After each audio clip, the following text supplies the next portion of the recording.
I actually did go to see 2 movies this weekend, and how it went will shock you. I was gonna say, he did see 2 movies, indeed.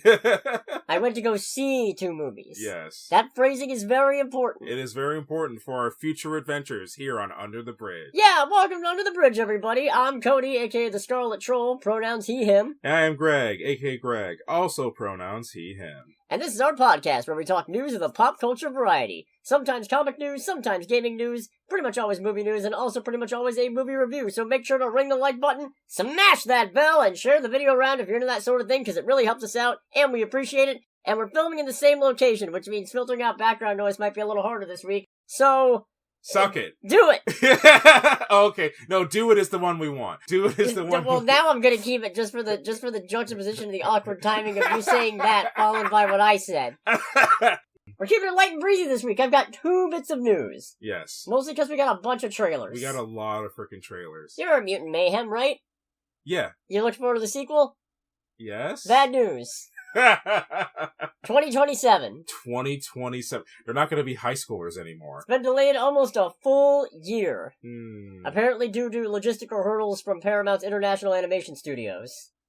Where have I heard this before? I mean, I don't know.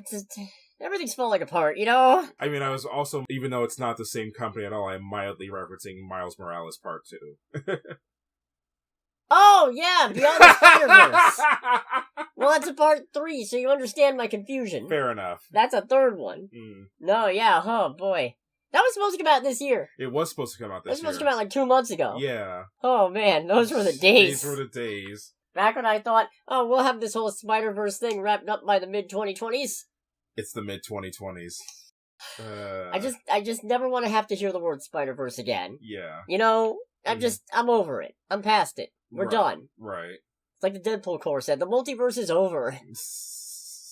But no, Mutant Mayhem 2! It's still happening at least. That's good. That's good indeed. I'm very excited. Mm-hmm. This is a really short news item. But that's good! That's good. Because we're really tired. We are really tired, and we have a lot of crap to get through. Yeah, we do. Actually, most of it's good. Most of it is good. It's good Varying forms of good. Some of it's ironic. It's good crap. It's yeah. It's crap with fiber. It's crap, you know? It's like clean up your crap. The best of je ne sais crap. Je ne sais crap. Very good. We're already up to the 2nd bit of news. Yes. Which is that it has been announced that for Daredevil Born Again Season 2, Kristen Ritter will be reprising her role as Jessica Jones. Hell yeah. Yes. We're so close to a Defenders reunion. All we need is Mike Coulter back as Luke Cage and for them to finally cast an Iron Fist for the first time. For the first time! I distinctly remember the day that I was so sick, when Season 1 of Jessica Jones came out, and I was sick with something, I don't know, but I didn't go to work or school at the time, because I think it came out when we were still in college. And I just sat home and binge-watched the entirety of the first season, which was fun, but it was also a mistake. Yeah, that's a real downer of a show to binge watch. It is, and it was 13 episodes, all of which an hour long, so I spent 13 hours in bed watching Jessica Jones Season 1. 13 hours of shattering your perceptions of David Tennant. Yes. No, actually enhancing, if anything. He was great in that. Even the part where he licked her face? I mean, that's creepy. I'm pretty sure, like, David Tennant was talking about how he read the comics ahead of doing this role, and even he was like, oh, this is gonna be fun, but ugh. Even better, apparently the scene where she hallucinates him licking her face, that was the first scene they shot together? Sir Chris was like, oh, we're here now, okay. I mean, usually most guys buy me dinner first. I think Tennant said something like, yeah, so that was really awkward. It was like, hello, how do you do? I'm gonna be licking your face here. No, but that's cool. I like Kristen Ritter's Jessica Jones. I still haven't finished Jessica Jones Season 3. I need to finish it as well. Yeah. Honestly. Where can you even watch this? Because it's all been pulled from Netflix, Disney right? Plus! Oh, it is on Disney Plus. Yeah. Okay. They're all on the timeline now. It's official. So they're back to being canon. They're all back to being canon. What the fuck? Even Iron Fist. Ooh. I sort of fuck. Do I have to censor that? I don't care. I don't care. Well, I'm just annoyed. It's like, okay, so make up your mind. Is it canon or not? For real. Because let me tell you, if I have to see that plane crash one more It will make Robert Downey Jr.'s Doctor Doom casting reaction look like Cinema. It's reasonable and well thought out and measured. That is how much I will flip my lid. No, so, because what happened with... That will be what causes you to do a black flip. What makes it a black flip? I don't know. Coworker said that yesterday and all of us laughed about it. Alright.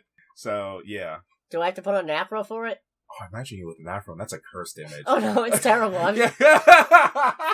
That is distinctly unfunky. Yeah, it is very unfunky. It's funky in the stinky way, not in the groovy way. Right. You know? It's not the disco pop funky. It's the...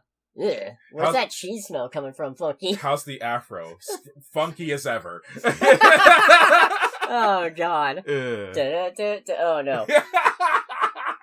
No, because you know what happened with the Defenders thing was originally, when Charlie Cox first showed up in No Way Home, their plan was they were going to keep some of the actors, but they were just going to go, yeah, but this was like a Meanwhile in Another Universe type of thing. Right. And then everybody got really mad about it, which I get, but also, I don't know. The fact that those aren't canon doesn't make them bad. Less. Yeah. You know? Yeah. Especially not when it means we could have had an opportunity to do a better Iron Fist, and now the MCU Iron Fist is forevermore Finn Jones. Yes. Although, to be fair, that wasn't really his fault. Yeah. He was drastically better in Luke Cage Season 2. Mm-hmm. And then I never watched Iron Fist Season 2. Yeah, I never watched Iron Fist Season 2, and I never finished Luke Cage Season 2. Same! And I also never finished Jessica Jones. And I never started the final season of Daredevil either. Oh, that you gotta fix! Yeah. That's peak. And I also never finished the final season of Agents of S.H.I.E.L.D. I'm bad at watching TV. So I've heard. I have a really complicated You just did look the at my whole, like, face. wavy hand thing and face of concern on this radio format like show. I bit down on a lemon. But no, yeah, I'm very excited to see this. Apparently... Right, I can't tell you about what happens at the end of Daredevil Born Again. Right. You haven't seen it. I'm really bad at watching TV. We're fixing this. The only time I watch TV is if there's sports on. I don't know when, but we're fixing it. And by sports, I mean motorsports. Yep. Trailer time! Trailer time. Yeah, this is it, folks. No, there's a lot of trailers. It's trailer time again. We've got movie previews to watch. It's trailer time again. There's a lot of trailers, one of which we somehow missed during the last episode. Yeah, so apparently this came out last week, and we probably should have covered it on, last week's episode, but somehow we missed this entirely. It's the second in the lesbian B-movie trilogy from Ethan Coen and Trisha Cook. The spiritual sequel, I'd assume, to Drive Away Dolls. Yes. And it's called Honey Don't. Mm-hmm. Also starring Margaret Qualley. Yes. And Aubrey Plaza. Yes. And Charlie Day. Yes. And Chris Evans. As a bad guy. How the fuck did we miss this? Yeah, for real. I don't understand. What's especially funny is that I wasn't even looking for this trailer. I was literally just, browsing around on YouTube, and I saw Honey Don't, and it said who was in it. I'm like, this came out 2 weeks ago, and we missed this?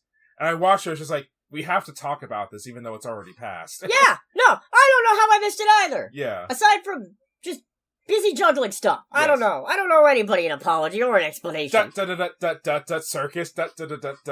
Trailer circus. Trailer circus. Oh, we're doing two entirely different bits.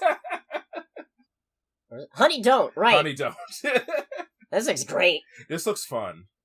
Because I'm probably one of the only people who's got Drive Away Dolls on my top 10 of 2023. Was that last year? When did that... No, I don't think that was last year. I think it was last year. Yeah, it was. Oh, okay. Alright, yeah, it was last year. Mm-hmm. But... Right, yeah, Drive Away Dolls. Drive Away Dolls. Yeah, no, I'm probably one of the only people who's got that on my top 10 of... 2024. Of 2024. At least, I'm probably one of the only people who's seen as many movies as I did in 2024 who has it on my top 10. Right. But, I will not apologize. Mm-hmm. Because I don't owe anybody an apology. I think it's great. It is good. It is a very good movie. Am I biased because it's a lesbian comedy? Probably. A little bit. It's one of those things where I feel like for both of us, we don't seek out lesbian comedy actively or anything like that. I mean, I do now. But yeah, they end up being really fucking funny. I know Booksmart isn't technically a lesbian comedy. Yeah. But spiritually, I feel like it counts. Oh, it absolutely counts. And I love that movie. Yeah. One of them is a lesbian, so I feel like it's close enough. It's 50% lesbian, I guess. I don't know. We never really do find out... I don't know if we're doing a 3/5 compromise for this movie. We never really do find out what's her name, Molly? I think so. We never do find out her orientation, do we? I don't remember. Yeah. Didn't Olivia Wilde direct that one? I believe so. I think she did. Yeah, and then she did Don't Worry, Darling. What the fuck happened? I don't remember Don't Worry, Darling. Yeah, it was Molly. That was the one with Florence Pugh trapped in suburban Stepford. Oh, right. Nightmaria? Yeah. Anyways, Honey Don't. It looks great. I'm very excited. Yes. Well, not mostly because of Chris Evans being a bad guy again, but... I really do enjoy how often he just does these good but kind of villainous roles. I feel like more than anything else to both, be more of himself as a Wow. Well, I don't know. I don't think he's an asshole. You calling him a cat in the rake? I don't think he's an asshole, but I feel like just kind of looking at this is like, you definitely seem like a jokey, mildly sarcastic individual. Okay. Yeah, but also kind of enjoying his efforts in doing this to probably not so much distance himself from being Captain America, but probably not falling into the Julia White trap, if that makes sense. Julia White. The gentleman who played Steve Urkel. Oh, Jaleel White. Yeah. Okay, sorry. Yeah. I thought you said Julia White, and I went, who? He was also Sonic the Hedgehog, you know? Oh, that's right, he was, wasn't he? Yeah? That's no good. Don't take a ride in a dryer, kids. As opposed to, I have a prescription for this shit! Wait, wrong movie. And wrong Sonic. The times. Where do they go? Renfield was 2023? I think so. I work for Dracula. Count Dracula? President Dracula. Yes, Count Dracula. That scene was us. Yeah. That scene was us. It's us on both sides. Like, one of us would make the pun, and the other one would pull the Glock out. Revolver out. Yeah, just like, shut the fuck up. No, you fucking didn't. So we also got a new trailer for The Bad Guys 2. The Bad Guys 2. I'm looking more forward to this now. Yeah. I still haven't seen the first one. We need to fix that. It's a really good animated movie where those are harder to come by, it feels like. Those are a lot harder to come by nowadays. However, I will also say, I'm still recording, right? I didn't accidentally hit stop? No, good. Yeah, don't do what I did. Yeah, no, that would be bad. But I swear to God, I felt like I almost hit the X button. Dang, that would have been... X ain't gonna give it to you. What? But Bad Guys 2, right. Bad Guys 2. So my big concern watching the first trailer was that they were just gonna immediately lapse back into villainy, and that was a little disappointing. But I like this idea where they know that this other bad guy crew is gonna set them up. Yeah. So instead they're gonna sabotage the operation and give people a reason to trust them. I like that. I do like that, yeah. I mean, backsliding wouldn't have been entirely unrealistic, but this feels like a realistic thing of, yeah, this is how I would imagine characters who are doing this kind of thing would go about this. Right. What do? Well, we pretend to be bad. Oh, this isn't good. Yeah, it's not good. We're trying to be the good guys. And then we'll rip them apart limb from limb until all they can remember is pain! I was just gonna say stop them, but yeah, sure, we can do the limb thing if there's time. Yeah. Also, Snake is buff. Snake is buff. Not Solid Snake, but Snake. But he is a solid snake. He's a solid snake. He's got abs. Yes. And that's not even possible. Yeah. Snakes don't have those, I don't think. I don't believe so. Or are they just all one ab? They're basically all one muscle. They're one ab. Yeah. One singular ab. Huh. So Bad Guys 2. Bad Guys 2, yeah. No, we're gonna have to show that to you at some point. I would put it on the movie night list, but actually it got put on the list impromptu. Impromptu? We're gonna find out if that's a real world. It's not. Okay. A real world? I'm a real boy! Real boy! In this world of incorrect words! Oh man, what are we Someone fucking chew me! How did I get the Shrek 2 Pinocchio from here? It would not be completely inaccurate to say that I may or may not have some information as to the possible whereabouts of Shrek. Tonight on Nights. Oh, now this is a good show! What? I can't do. Oh yeah, Shrek right, 2. Nights. That was actually one of my favorite scenes in Shrek 2. That was really fucking funny. That segment has, I don't know how it's aged. But it still holds up. It's especially holds up like, since Cops as a show no longer exists. Yeah, it's either aged like fine wine or it's aged like milk, and I'm not entirely certain which one it is. It's funny for me because when that movie came out, I was in an era of watching a lot of True TV and all the police TV shows that they had. So that was mildly ironic. Yeah. Yeah. No, The Bad Guys 2. I'm looking forward to it. Yeah, same. Then we also got a trailer for Nobody 2, which feels a little more cartoonish than the last one. Somehow. Which is kind of impossible to believe, considering that the first one was already at least mildly cartoonish. But that's also part of why I don't mind as much that this trailer is doing this, because it's a case of this was already kind of zany. Right. I mean, a big part of the climax of the first one, if I'm not remembering incorrectly, was set to Heartbreaker by Pat Benatar. I believe you're correct. Yeah, I don't remember what happened during that bit. I think it was a car crash. I think it was a car chase. Right. Ending with a crash. There's that running gag of him trying to narrate his backstory to people and they keep dying in the middle of it. That was really good. That was very funny. But no, in this he's on vacation because despite being more alive now that he's gotten back into the hitman life, now he's the one who's distant from his wife and kids because he's working all the time. So they decide to take a vacation. And then it turns out he picked some crime-ridden, backwards hick town full of corrupt cops and stuff. Right. So that's fun. And we got Christopher Lloyd wearing knee socks. Which is a sight. Could have gone my whole life without seeing that. Didn't need it. Yes, but we also see him manning a Gatling gun. We do! Yeah. We do. I am on fucking vacation! Real shit. Yeah. I can feel the energy there. I'm just trying to have a nice time with my family and everybody just keeps making me kill them. Yeah. Why would you do this to me?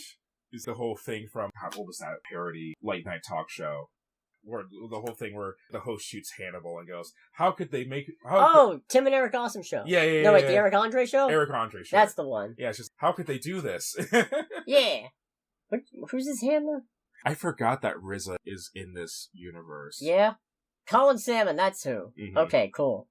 I know him from somewhere. I mean, we've seen him in a few things, for sure. Oh, he was also in the first Nobody. I don't remember him being in that. Interesting. Maybe it was just his voice? No, I don't... Maybe? I never saw that. Oh, he was in Pray for the Devil! That's where I recognize him from! Yeah. Yeah, the one that I only remember because they changed the name partway through marketing and I thought I Mandela affected into another universe. That's fun. That was stupid. Yeah. For nothing, too. For nothing at all. Not for nothing. Alright, let's get into the real stuff. Superhero trailers. Yes. Because we got a trailer for Ironheart. And it looks good. I am sold. Yes, 100% sold. And I'm not the biggest Ironheart fan in the comics. Yeah. As I say, I remember you distinctly not caring for Ironheart in the comics. Mostly just because her intro was not great. And characters can evolve past a garbage intro, but I would think in the 2010s, character intro should be better than I decided to become Iron Man because I wasn't oppressed enough at school. I still can't help but think about what would have happened if the teacher had said, "You'll never be Victor Von Doom." Oh, that would be fun. Because the whole reason she decides to become Ironheart is because the teacher's too encouraging, and she refuses to sit down until the teacher gives her some skepticism, and the teacher goes, "Fine, you'll never be Tony Stark. How about that?" And she goes, "I'll show you." What if she'd said, "You'll never be Victor Von Doom"? Then she'd be Robert Downey Jr. Oh, that's... Ooh. Riri Williams as Robert Downey Jr. I like how it's her playing Robert Downey Jr. and not the other way around. Oh, whoops. That's great. No, that's really funny. Whoops. That's a pretty decent misspell. Genius, billionaire, playboy, philanthropist. Wait a minute. Playgirl philanthropist. Yep, you're right. But, the suit! The suit looks great. I'm very impressed with that suit. Yeah. You can tell the Iron Man's DNA is there, but it is distinctly different from Iron Man. It very much stands on its own. You can tell it's a suit made by somebody who wants to make something that is not Iron Man. Yeah. In a universe where Iron Man exists, and therefore, like, if you're making powered armor, obviously it's gonna be a little Iron Man based. Yeah. But you can see the unique spin, you can see the flare on it, it's not a nanotech suit. Yeah. Which, I feel like, that's an interesting catch-22 of a situation where as the universe evolves and becomes more technologically advanced, it would be silly if nanotech didn't start getting involved. Right. But it's so pervasive among so many heroes who really ought not to have it, but it's not appearing anywhere else. Okay, let's assume that Stark Industries has been spreading the nanotech around to every other superhero, and that's why they got the fancy helmets. Right. Why aren't we seeing this in everyday technology? True. It's the weird, like, it's only so they can make the masks easier to deal with and easier to CGI. What's the Hood's thing? He's magic. You can't see the face that I'm making right now. He just rolled his eyes like you wouldn't believe. It was just like... He's like, I don't fucking believe you. No, he's magic. Is he magic in this? Yeah, probably. Okay. I mean, okay, so they said it was supposed to be magic versus science, but that was ages ago. It doesn't preclude the idea that something might have changed in rewrites, but the Hood is pretty strictly supernatural. Okay. But then he's also apparently supposed to be a lot more sympathetic in this than he usually is, because Parker Robbins is usually a total asshole. As I say, so he's definitely the antagonist. Yeah, but here they're trying to Killmonger it up a little bit, where it's, he's got a point though, you know, and sometimes you're gonna root for him. I don't fucking necessarily want to root for the bad guy in these. Yeah. Alright? It's okay to like the bad guy, but not root for the bad guy. Yeah, especially when you're gonna just fucking chicken out of the ultimate conclusion, which is tear down the establishment. Yeah. Because you won't. Because you are the fucking establishment. Because you are the one who knocks. Yeah, you're the one who fucking knocks. So don't go telling me, don't stop knocking. Stop You're the knocking. one knocking. Stop trying to sell your stupid ass cutlery door to door. Stop selling your fancy upper crust blue fucking meth.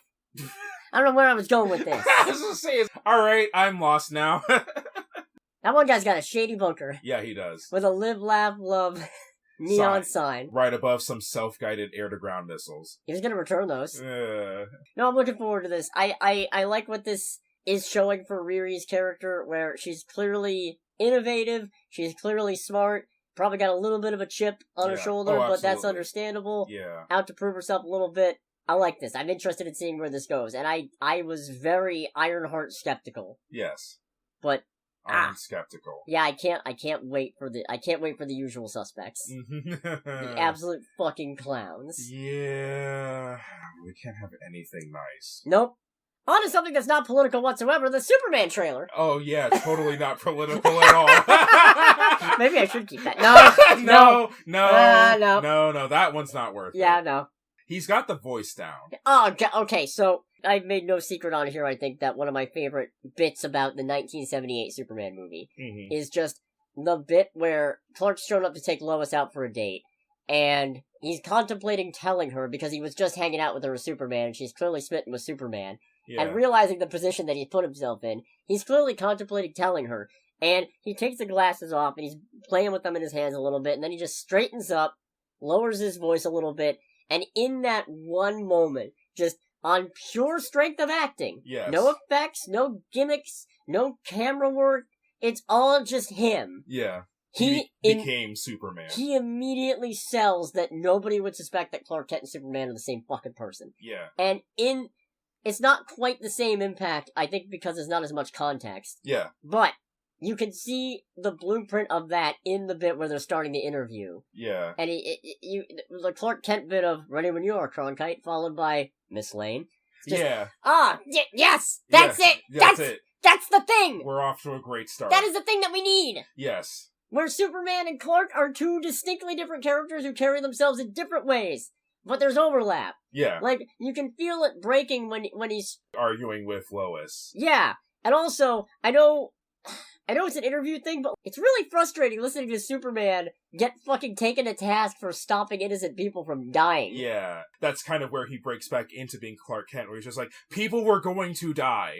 Yeah, and he's right. And it's like, yeah, I would think about my actions and consider the consequences. Fuck. Yeah. If the consequences are... This is literally the "what was I supposed to do? Let him drown" scene. All over again. And it's a little frustrating that Lois is not on board. Yeah. But one of the many things about Lois is that she is very often a skeptic and a bit of a skeptic and a bit of a cynic, and she's usually the more... Well, she's a woman working in journalism. Yep. So... Understandable. Yeah. But she's generally the... Not... I don't want to say the worst person, especially because I'm comparing her to fucking Superman. Right. But she's not quite the same paragon of morality and virtue. Not that she's bad. No, she's not a bad guy at all. And she's also not afraid to rock the boat and turn over some rocks and shake the establishment up a little bit. Down with the establishment. But it's a little frustrating that she's giving him grief over it. Do you think we're going to get Vicky Hale in this? Vale. You're thinking of Vicky Vale. Yeah. No, she's a Batman character generally. Fair. I'm honestly kind of surprised that My Adventures of Superman had her. Yeah. But she was, even though she was an asshole, she was really cute in that. Damn it! Everybody in that show is hot! It really is just a scene where, in that show, Lois's editor-in-chief, whose name I forget, shows the picture. Yeah, Perry. Perry just shows the picture of them in college. Looking at Vicky, it's like, you are clearly an asshole, but you're so fucking adorable. Everybody in that show is fucking hot. Yeah. It's astounding. Take it off. What? Wait, what? Oh, we're doing what? Jimmy. They have problems. I need to catch back up with that show. Same. I think there's another season of it. I love with you watching this trailer. I forgot Engineer was in this movie. Which one's Engineer? She's the one with buzzsaw hands, slashing up the Fortress of Solitude. Oh. Yeah, she was gonna be in the Authority movie that's now on the back burner, and who knows if it's happening. It's probably not happening. She's in the movie, though, so I feel like if anything on the back burner ends up happening, it's probably that one. You know? Because I'm gonna be real frustrated if not. I thought the Authority was a cool concept. Right. And I was looking forward to seeing that in movie form. Right. I mean, I was also looking forward to Swamp Thing, but fuck me, I guess. And Batgirl. And that was before his time, that's not his fault. That's Zazzle Dazzle at work. But we can still be upset about that. I can still be fucking upset about it! Yes. And I am! But no, this is really good. I'm very excited. Yes, indeed. Let's go to box office. Let's do the box office.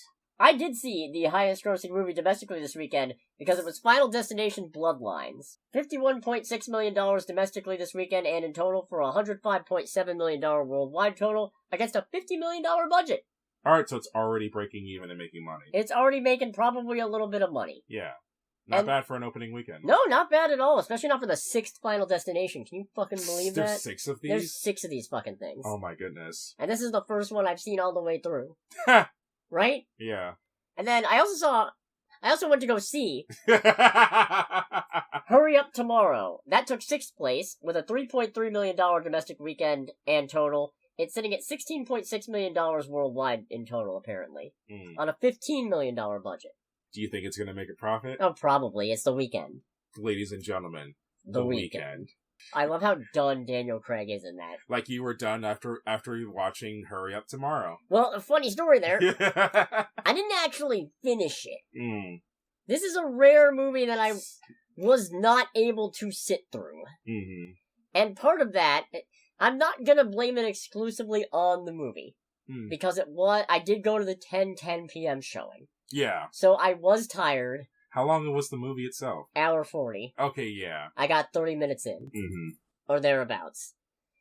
So, it's really funny because the whole reason I went to go see it, because I was interested in it, but then I went and saw Final Destination Bloodlines, and I thought, well, I've already got one movie to talk about, so I don't really need to go see this. And then I checked Rotten Tomatoes, and I saw that Hurry Up Tomorrow had a 70% audience score and a 13% critic score, which is even more astounding because at the time that I checked, Final Destination Bloodlines had a 93% audience score and a 90% critic score. Naturally, I was flabbergasted. The duality of man. The duality of man! The duality of man. Is not a simple construct. No, it's the morality of man is not a simple construct. There's layers and layers of complexity. Like it holes in a donut. No, donuts are just a donut and a hole. You're thinking an onion. Bad Knives Out reference. You're thinking a parfait. Parfait. Parfaits are delicious. But, Hurry Up Tomorrow, right. So... Is there a spoiler section to this? No. How can there be? I didn't finish the movie. I was gonna say, it's... Because the biggest problem I had is that I couldn't understand what was going on because the audio was mixed, at least in my theater, in such a way that the music was drowning out so much of the dialogue that I was having a hard time following what was going on, other than The Weeknd is just wallowing in a pit of self-loathing and pity because his girlfriend broke up with him or something, because he's apparently a toxic individual. Wasn't the whole thing about this film too fucking paper? The whole thing about the whole thing about this movie too is that it ties in with a Weeknd album. Yeah, it's a companion piece to the album of the same name, Hurry Up Tomorrow, and it's at that point that I realized, oh, yeah, that's why this isn't clicking. Because you haven't listened to the album, probably. And also, it's less of a movie and more of a... commercial? A little bit, yeah. Yeah. And you can tell that because the music is the loudest thing in the fucking movie. One of the first scenes is just an extended take of him on stage singing a song in concert. It's like, if you want to make a fucking concert film, just make a fucking concert film. Yeah, like Taylor Swift did it. If you want to make a bunch of music videos, make a bunch of music videos. If you want to make an actual fucking movie... Make an actual fucking movie. Yeah, and this, again, with the whole concert thing, Taylor Swift did it. I know I've told you, I don't know if I said it before on the show, I'm not big into Taylor Swift's music, but I did watch the Pete Davidson 3 Sad Virgin skit, including the bit at the end where Taylor Swift is singing the song while also just dancing around these guys. And I'm just like, I understand now. I'm not a fan of her music. Not that I dislike her. Her music just doesn't do anything for me. But watching this, I get it now. I understand. I understand how people can fall in love with this woman. Picture of Olivia Munn in Psylocke outfit. Ah, yes, I understand. Yeah. That's a little in-joke from earlier. Yes. You wouldn't know. Very exclusive. How did we even get on that? Something about Oscar Isaac. No? No. Oscar Isaac came later. Yeah. Newsroom. That's how. Oh, yeah, the newsroom. Because I was talking about the newsroom, and you're like, wait, isn't Olivia Munn in that? Yeah, that's how we got on that. Yeah. That's not important. It's really hard for me to talk about Hurry Up Tomorrow because, again, I left about 30 minutes in. I think. It's kind of hard to tell because, like I said, 10:10 showing, I think the movie proper started at 10:30, and at 11 o'clock I thought, I don't care. I'm not saying that every famous person's vanity project needs to be exactly the same thing, but I like my... You like consistency. I like my self-deprecating but also self-indulgent therapy projects to be a little more like The Machine. Yeah, that's fair. Yeah. This was mostly, at least the part that I saw, was mostly just Jenna Ortega getting up to crimes, and The Weeknd being that's right. This is the one that has Jenna Ortega in it. Right? This is How do you fuck that up?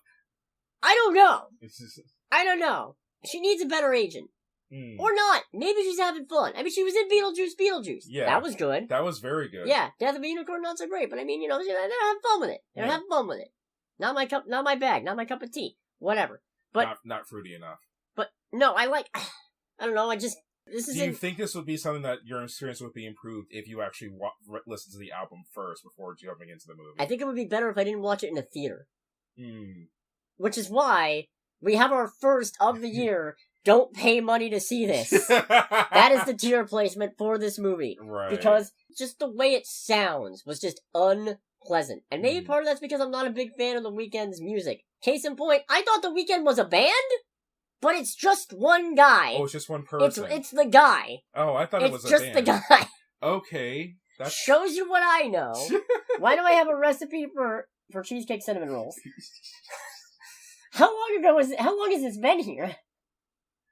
That's not important. We are losing our goddamn minds. What's important is, I would not recommend seeing Hurry Up Tomorrow, but I'm not a big Weeknd fan. Maybe if you are, I mean, everybody's working for The Weeknd. Loverboy said it. But, yeah, no, couldn't sit through it. Because of that, I can't rightly put it in Borderlands. I feel like it's an intrinsic part of Borderlands that tier, you have to sit through the whole movie. And then go, pirating this movie is a waste of time. Right, exactly. But you have to sit through the whole movie. Yeah. I have not seen enough of Hurry Up Tomorrow to judge it on that merit. What I can say is, it's not worth paying to see it in theaters because I feel like that actively ruined the experience. Right. And it's probably easier to understand with subtitles, but also, so much of the early part that I saw is just The Weeknd sitting around, moping about what a sad, terrible person he is. And you know what? He's right. I don't know enough about him to judge. I'm not particularly interested in watching him explore that for millions of dollars. Fair. Just go to therapy like everybody else. Who can afford it? Him, I think! Yeah. Actually, I don't know. Maybe he doesn't make a lot. Who knows? Yeah. Apparently, royalties in the music industry are a fucking shit show. Oh, absolutely. Yeah. Absolutely. Yeah. Anyways, let's move on to Final Destination and Bloodlines. Are you ready for the real shocker? I had a phenomenal time with this. I was honestly surprised when he told me that. Yeah, no, in case you didn't hear in some of the earlier episodes, I have not sat through a single Final Destination all the way through until now, by which I mean, I tried watching the first one years ago. I got to the first post-plane crash death, I think, where the guy's choking on the shower cord, and the blood vessels in his eyes start ripping open, and I thought, that's really unpleasant. I don't have it in me right now. Right. Maybe I'll come back to it. And then I never did, because I went, there's not really, how much fun can you possibly get out of watching a bunch of people realize that they've avoided death, only to find out that death is pissed and coming for them with a bunch of complicated Rube Goldberg machines? And the answer, based on this one, is actually a lot. Mm-hmm. This is a fucking blast. Okay. This goes in, it's stupid and terrible, but I'm about it. Oh. I was gonna say, I was curious which category this was gonna go. Well, it certainly wasn't gonna go in what Martin Scorsese would call cinema. Oh god, no. This probably will not. It's so weird, somehow, despite the fact that I had a huge blast with it, this is not going in the potential top 10 list. I can see that. Yeah, but it's so weird to say, like, yeah, I love this movie, I had a really good time, and yet... But it's objectively stupid. But I put The Day the Earth Blew Up as a potential top 10 Yeah, but Looney Tunes contender. acknowledges and leans into its stupidity hardcore. I mean, so does this! I'll give this Final Destination this, and I'm given to understand this is apparently actually a staple of the series. Mm. It is cartoonishly sinister. Everything about it is framed, shot, and scored in the most over-the-top, foreshadowing, menacing way possible. Everything is stupidly on the nose. The soundtrack is just... hilarious. Oh, did you write something about the soundtrack? I took notes on some of what was on there. Oh yeah, I only had the one note on Hurry Up Tomorrow. Did they CGI the raspberry lip movements? What the fuck? That sounds like a euphemism. It's not. Mm. Some song about falling makes me want to shout. And I'm free! No, it wasn't free falling. This is in the 60s. Okay. Makes me want to shout. Raindrops keep falling on my head. Mm. Ring of Fire. What doesn't kill you makes you stronger in one of the present day sequences. Right. Ah, man. No, this. So, the premise, such as it is that back in the, I want to say the 60s. Mm-hmm. Yeah, 1968. Mm-hmm. A young woman, Iris Campbell, played in that segment by Breck Basinger, which I'm probably mispronouncing. Basinger? She's Stargirl. It's Stargirl. Oh, it's yeah. the girl who plays Stargirl. Yeah. Oh, okay, cool. Who's got the friend with the screaming AI goggles. John, I need to finish that show too. That was amazing. That's my favorite fucking bit of Stargirl is when fucking I thought it was when the brother killed the last bad guy. No, well that's close, but it's really when fucking Icicle, that's his name, freezes the new Dr. Midnight's goggles, which has an AI of the old one in it. And the AI starts screaming in pain, which is just, why would you program your own AI to feel pain? Yeah. And then her mom the main character's mom gets kidnapped by this villain, and Stargirl comes running up, Beth, where's my mom? And then she just goes, he killed Chuck. And it's like, yeah, your mom's been kidnapped, but pardon me while I'm mourning my bizarre screaming AI goggles. But that's not what this is about. Right. No, so in the 60s, Iris was in a very famous TV show. No, she has one of those premonitions, of what everybody has. A deadly premonition. Yeah, no, a deadly premonition, but not the game. Like the bad PS3 and Wii game. Yeah, but not like that. Mm. No, you've heard of Final Destination by this point. Yeah. People have visions of horrible accidents that they end up averting and saving some people, or at least they don't avert the entire disaster, but they end up saving some people. Yeah. Only for it to find out that Death had a plan, Death doesn't like it when you fuck with his plans, and Death starts coming after them one by one because Death is an OCD motherfucker. Because he's all about lists and order, so he'll kill you in the order that you're supposed to die. In this case, though, Iris actually manages to avert the entire disaster. Really? So nobody died? Nobody died. Because it was supposed to be a big, it's called the Skyview Restaurant. It's at the top of a tower. Completed months ahead of schedule, as a point of pride, actually. Fuck that. Right? Yeah. Right? Oh, no. Absolutely not. No, horrendously sinister. It's like Drop all over again. Yeah, no. Actually worse. At least Drop was kind of stable as a restaurant. So, she has a vision where, basically... does the restaurant just, come off like an Oreo or something like that? No, the dance floor collapses. Mm. The glass bottom-out dance floor that you can see down to the ground from just collapses because of a champagne cork knocking off a piece of chandelier that cracks the floor. What? Because Death is a wily coyote motherfucker. Let me tell you that. I feel like this is a spoiler, but not we're not there yet. This is the bottom of the ice. This is nothing. Yeah. All right. I'm sorry if you want to go in completely blind and completely dry. But this is nothing compared to what's gonna happen. You're gonna get wet on this ride, all right? With blood. With blood. And honey. There will be blood. I've still never seen that. I want to say it's a quote from Call of Duty World at War. That's a movie. Oh, is it a movie? There Will Be Blood is a movie. Oh, okay. I'm pretty sure. Okay. Maybe it's a show? I don't remember. Mm. Never seen it. Doesn't matter. No, so the dance floor collapses and a gas explosion happens. And the whole tower just ends up falling, basically. This is fucking stupid. Yeah, but thanks to Iris having her freak out in time, she manages to get everybody out in time. Nobody dies. And let me tell you, the sequence of everybody dying in her vision, great. Peak. There's people running around on fire. There's people bouncing off of support beams as they fall. One guy gets fucking mulched by an elevator. It's fucking great. I don't know how to respond to any of Okay, because the thing is, I think I figured it out. Studios have gotten so reliant on CGI that it's so over the top. It's that thing you were talking about. So it's like Hellsing Ultimate. Yeah, it's so over the top and so bloody and so ridiculous that it circles back around from being uncomfortable into being fucking hilarious. Right. Because it's not realistic in the slightest. Okay. So, alright, that's fair. It's funny because the valets on the ground floor have the radio on and it's playing Raindrops Keep Falling on My Head and then people start plummeting into the ground. Jesus Christ. I'm gonna save this for spoilers. But there's one thing in this vision that I will not give away outside of a spoiler section. It had some people in the theater cheering. Oh god, I can only imagine what that would be. Me included. In the first, 5 minutes of the movie? In the first, 10? That's amazing. They do a pretty good job building up the drama and the tension and having Iris be just very uncomfortable with the whole thing, establishing her relationship with her boyfriend/fiancé. Right.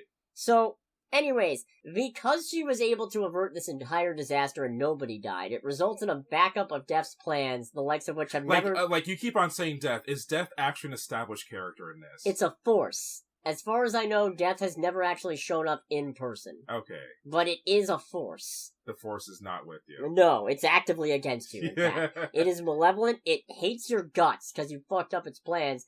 Although I think one of the movies apparently revealed that Death might be the one giving the visions in the first place. So wait, if that's the case, then Death is a fucking idiot. Death's an asshole, alright? That's the whole point. But because of this, it causes a backup to Death's plans, the likes of which we've never seen before. Does it increase Death's queue in the call center? Pretty much. Because part of the problem is, because Death has to then kill off all the survivors, some of them actually take the time and start forming families that were never supposed to exist. Oh, fun. So then Death starts working its way through their family tree, too, knocking off everybody who wasn't supposed to exist as a result of this. And now in the present day, we catch up with Iris's family, who are finally next on the list. Who were never supposed to exist because Iris was also supposed to die. Yep. Before having kids, because she was pregnant. Jesus Christ, this fucking movie. Yeah, it's a lot. It's a lot.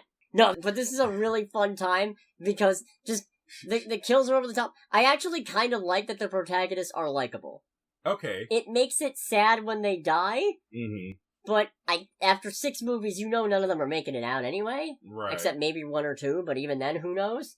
But it's definitely a thing of, I would rather watch sympathetic characters try to get out of it and fail than watch an absolutely miserable pack of fucking dummies survive. Stumble around, just begging. Itching.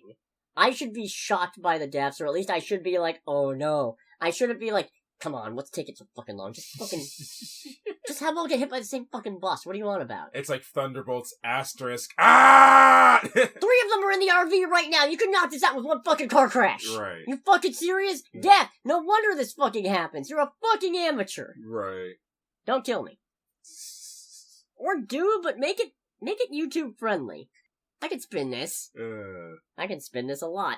There's some funny twists in this regarding the order as figured out by our main character, Steffi. Okay. So that's neat. Because Steffi's the one who ends up... She weirdly has dreams about the premonition her grandmother had. But the grandmother is estranged from the family at this point. So she has to track her down, and that's how she finds out about this whole thing. And then... she's trying to keep her family safe, all the while they're all just like, you're fucking crazy, get out of here, what are you talking about? This is not real. Oh god, what? And then it becomes real. Yeah. Or something. No, this is a riot. This is an absolutely fun time. Just for how over-the-top stupid it is. It has nothing to hide, it has nothing to prove, it is just here to fuck some shit up. And it does it magnificently. Oh boy. Which is why it goes in that it's stupid and terrible, but I'm about it. And I probably shouldn't confidently say that it won't be in my top 10, because... Is it a thing of, like, just because of what it is, it can't be? No, I can't say that. Clown on a Cornfield is a top 10 contender right now. You know? I can't... Let's go to the list. I haven't fully updated, but... I mean, Companion's on there. I mean, Companion's not as stupid as that one. Right. But... Dogman's in a very good movie. Fair. Hard Eyes is probably more of a contender. But I mean, Hard Eyes also has the... This is not what this is about. Who knows? Maybe this will be in the top 10. Maybe I'll fucking hit my head or have a vision, and in the effort to avert my own horrific death, I'll put this on the top 10. Jesus. We'll see. We'll see. I highly recommend this. Not if you're squeamish. Yeah, as I say, the thing about these movies is that they're not great for squeamish. Although, the only bit of any of these movies I've seen all the way through, and to be honest, it's not really the full movie, it's an edit, it's like one of them has a scene where a bunch of people die on a bridge, but the scene has been edited to have Ed, Ed, and Eddie music and sound effects playing throughout, and that made it significantly more enjoyable. Nice. Nice. So, I'm gonna go to the spoiler section. So if you don't want to get spoiled on Final Destination Bloodlines, make sure to click away in 3, 2, 1. Can I make a guess as to who the person is? Or the person that everyone's cheering for is? Yes. Donald Trump. No. Okay, I was gonna say, that'd be pretty easy. It was in the 60s. I guess he is that. He dodged a draft. So he would have been alive in the 60s. And he's fucking president. Yeah. No, so... Is it a different famous person? No. Okay. So, but everyone is happy that somebody died. This is the best fucking on-screen death of a child I've ever seen in my life. Oh my god. Because they thoroughly established that this kid is a little fucking shit. Real. His first scene is he's stealing pennies out of a fountain at the front of the restaurant, and a security guard or cop or whatever tells him to knock it off because it's bad luck. We then see him at the top of the... Oh, no, first he's in the elevator, which is already making creaking noises, and he's fucking stomping on it, trying to be a little fucking shit. Then we get to the observation deck at the very top, where he's chucking pennies off the side, and the cop's telling him knock it off, that could kill somebody, and he's like, oh, sorry, officer, and then he immediately throws one that helps compound the whole issue, because it ends up, circling back around because of the wind, goes through a vent and gets stuck in a fan, and causes some kind of... I don't know how it causes a fucking explosion, but it did. And then... this kid, there's bits where everybody's trying to go down the stairs, and then part of the staircase falls away, and he's the only one who isn't on the collapsed staircase, and he gives everybody a smug look and just keeps running. Nice. Which then leads to everybody trying to take the elevator, where the snooty maitre d' is trying to get on, despite the fact that they're already over capacity, and then he gets mulched by the fucking elevator when it fucking collapses, and all of them die. That's fucking fun. But then, when all's said and done, or almost all's said and done, because Iris is the next to last to die, we see this kid on the ground floor, safe and sound, just grinning like a fucking idiot. Piano! It was phenomenal. Oh my god. That is, just for that, I almost wanna, that scene is what Martin Scorsese would call cinema. The movie is not. But that scene in a vacuum. That scene and the ending of the movie. Okay. Because, you know me, you know that as much as I love horror movies, one thing I hate about horror movies, and I'm gonna jump. This is a fucking sandwich for this movie. Well, I'm going to assume because this didn't happen, it means this kid survives. Yeah. Okay. I mean, but death gets him eventually, because working his way down the list. Okay. We don't know who he was or how he got okay. But... I was going to say, is this going to be one of those things where that kid shows up later? No. Okay. So, one thing about horror movies that I will critique is I am not a fan of the pointless, cruel, fuck you twist endings. Right. The ones where it looks like everything is fine and resolved, and then BAM! Nope, sorry, fuck you! That's what you get for being optimistic or trying to solve your problems. I fucking hate that. Right, yeah. This also has the best fuck you ending I've ever seen. No kidding. Yes. And I'll get into why later. But I didn't even talk about the whole reason I went to go see this was because it is, as far as I know, the last film performance of Tony Todd. So, out of respect for the Candyman, right, I decided I'm gonna go see this. He's good in this. He's got a really good last scene. It turns out, because he's a frequent recurring character in the Final Destination movies. Yeah. Where he always seems to know quite a bit about how death's rules work. And it turns out it's because he was one of the people who was supposed to die in that crisis. In fact, he was the last one to die in Iris's vision. Oh, no kidding. So, he's been safe this whole time, and he and Iris have been working together back and forth, compiling info and figuring out ways to try to keep safe from death. But now that she's dead and her family's slowly dying, he knows his time is coming, so he's just like, nah, I'm out of this. I'm gonna go enjoy the time I have left, and I suggest you all do the same. That's because fair. you never know when. And knowing, with him having passed on before this movie released, that was really poignant, and it's a really good performance from him. Yeah. Apparently he had full control over that scene. Good. Which is very good. Yeah. Also sad, because part of why they gave it to him is because apparently they knew, he knew it was... It was terminal. Yeah. So that's sad. They really nailed the everything will kill you aesthetic. Okay. Are there just some dumbass kills in this movie? Yeah. The grandmother ultimately dies when she steps out of her house for the first time in years, because her cabin is death-proof or whatever, and Death ends up knocking... Oh, you came off base! You came off base! No, Death rules that you came off base. It already gave her cancer. But oh, really? Now it's like, man, fuck you. Has the wind blow her weather vane over, and the weather vane lands in a fire extinguisher that already got knocked off, and the fire extinguisher propels the weather vane through the back of her head out of her jaw, splattering her granddaughter's face with blood. It's incredible. Because it's so sudden, and it's so funny because she's learned to recognize the signs of when death's work is at hand. Yeah. And there's something that she literally couldn't see coming because it was behind her. That's bullshit. It's so funny. Ugh. It's so goddamn good. Especially because in the little bit we get of her as an old person, she's just treating Death like an annoying cat. There's one point where she fucking grabs something and ends up knocking a magnifying glass or a lamp or something. No, it was a magnifying glass. Over. And the magnifying glass is now amplifying the sun at a rope that's suspending some plants in a pot. Yeah. And as she sees that, she's just like, she just picks something up, throws it at the lamp to turn the sunbeam away. I see you there, you fucker! Just like, you're just treating Death like the most annoying pet that just won't stay out of your shit. It's just like, hey, get out of there! I see you! Stop it! It's really good. You saw the trailer, right? The one with the barbecue with the glass and the... I don't think so. I don't think I watched any of the trailers. Okay. Just because of what these movies are. I'll give the movie credit. There's a bit where they set up this shard of, like, a glass breaks, and most of the shards get swept up, but one lands in the ice bucket. Oh. And so the ice ends up getting poured to a bunch of glasses, and you can see the one that's got the shard of glass in it. And at one point, somebody's crunching on ice. It has never been such a viscerally unpleasant sound to listen to. And I commend them for it, because I went, oh, that's good. Usually I'm not a fan of manipulative sound design, at least not when it's this obvious, but you know what? Everything in this movie is fucking obvious. I can't believe maybe I need to rewatch Countdown. Maybe I gave Countdown a bad rep. I doubt it, but hey, who knows? Countdown walked so Final Destination could run. Yeah, maybe. So, you assume the glass is gonna get somebody, and also somebody's jumping on a trampoline that's got a fucking rusty-ass rake underneath it. The rake ends up coming into play, but not in the way you'd expect, because somebody moves the rake, and it ends up getting knocked over onto a lawnmower that ends up mulching the guy's face after he steps on the glass shard instead of drinking it, impaling himself to the foot and landing on his ass just in time to get a lawnmower to the face.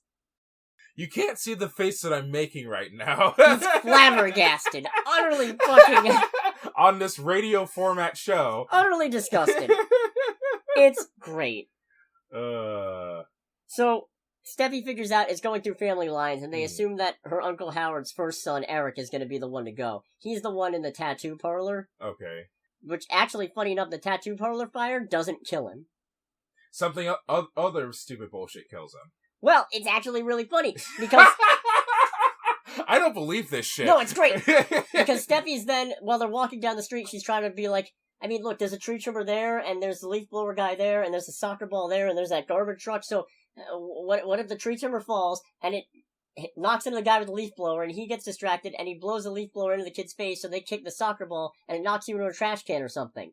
And it doesn't end up happening. He's actually like... Death is like, fuck you, you just figured out what I was going to do. No, it's really funny, because he's mocking the whole concept. He's suggestively caressing the garbage truck, going, oh, look, Eric's tempting death again!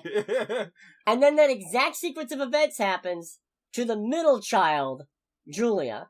Oh, no. And it turns out, after she gets fucking trash compacted to death, and her arm gets ripped off while Steffi's trying to save her, it turns out the reason she was next on the list is because Eric isn't actually Howard's son.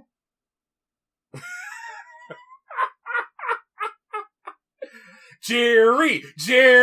Fun fact, his real dad's name is actually Jerry Fenberry. Oh my fucking god, fuck, I'm getting the water, fuck this movie. I'll be right back. We'll be right back!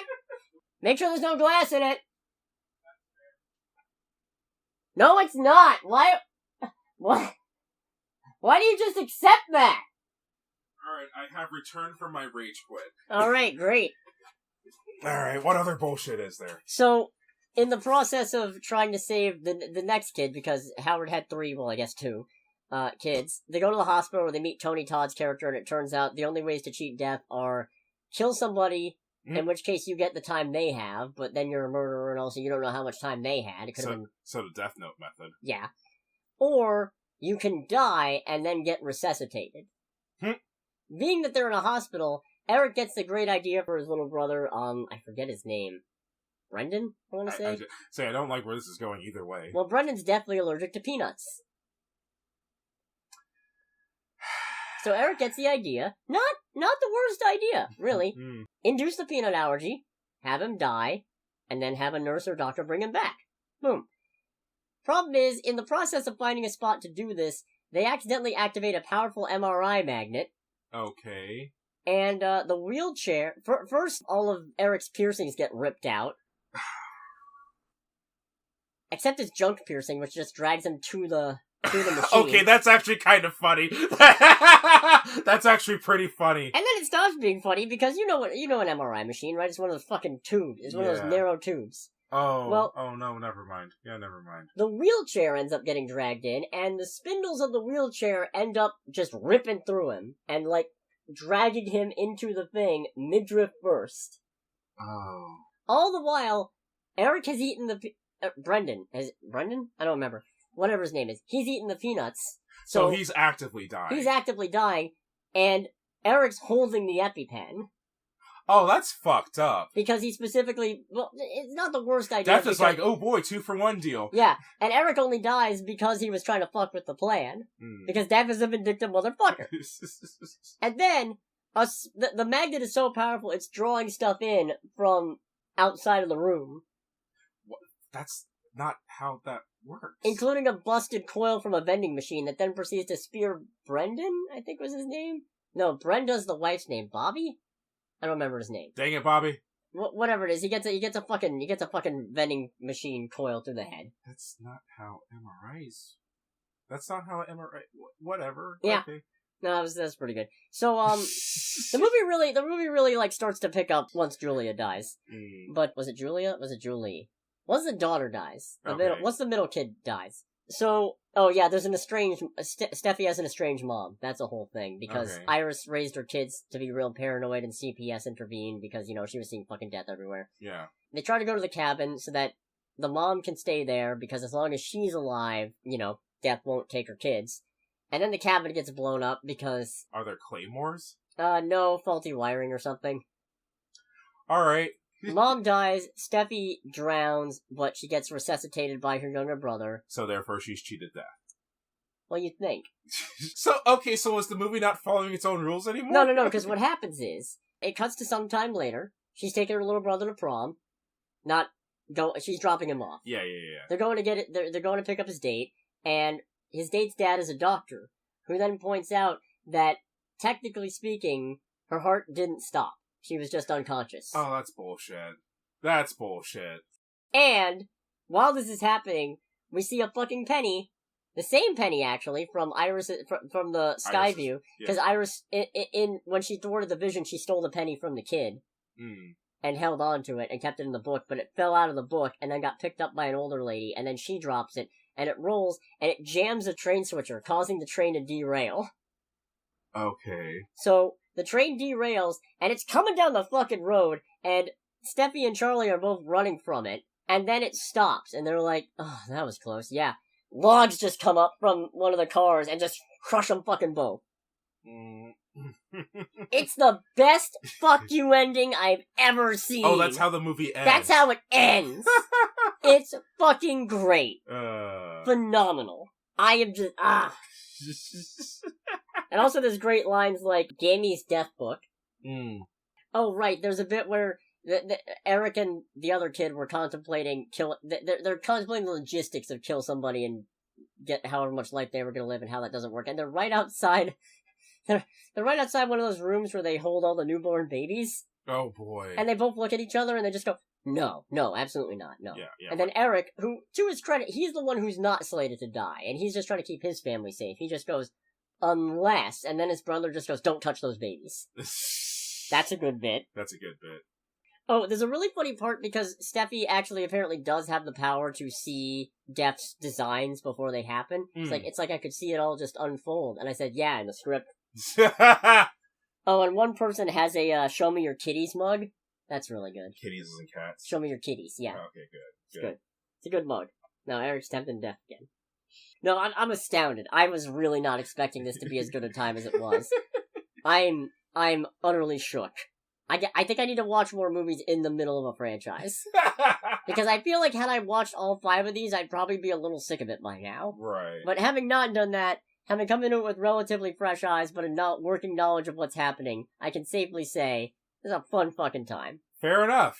I think that about wraps this up. Alright. In which case, thanks so much for listening, everybody. If you're still here, you know what to do. You know when to do it, if you haven't already. Oh, if you could... If you're still here, if you could go and give the latest short, what's it called? Oh, no. The worst shark movie take of all time. If you could go give that a like, I'd really appreciate it. We're doing something special if it gets to 100 likes. So, share it around. Share that one around. You know what? Link in the description. Check it out. Next week, Lilo and Stitch. Lilo and Stitch. Which is probably the only thing I'm going to see, because there's also Mission Impossible: The Final Reckoning, but I've gotten through 1.5 of those. Right. And I have tried 3 separate times to get through Mission Impossible 2, and I've never fucking done it. I don't fucking care. But regardless of whether or not I finally force myself to sit through a Mission Impossible, I won't. This has been Under the Bridge with Cody, aka the Scarlet Troll. And with Greg, aka Greg. And we'll catch you all next week. Goodbye, everybody. Bye!